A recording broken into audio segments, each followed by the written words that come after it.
లోకుల వైపు చూశాడండి. దేవుని నమ్మలేదు, నేను దేవుని నమ్ముకొని హృదయాన్ని శుద్ధి చేసుకున్నాను.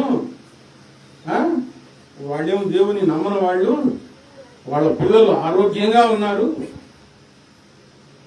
వాళ్ళు తృప్తిగా ఉంటున్నారు, వాళ్ళు మెడల నిండా బంగారం ఉంది, వాళ్ళు ధనవంతులై ఉన్నారు, వాళ్ళు దీర్ఘాయువులుగా జీవిస్తున్నారు. దేవుని నమ్మని వాళ్ళని చూశాడు. హృదయం శుద్ధి చేసుకొని ఎవరిని చూడాలి? ప్రభువుని చూసుకోవాలి కదా. హృదయాన్ని శుద్ధి చేసుకొని, నేను హృదయం శుద్ధి చేసుకొని ఉండటం వ్యర్థమే అని బాధపడుతున్నాడండి. దేవుని నమ్ముకున్నందుకు బాధ ఉండకూడదు, సంతోషం ఉండాలి.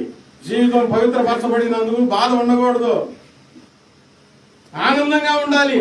ఈ జీవితం అందరికి రానే రాదు.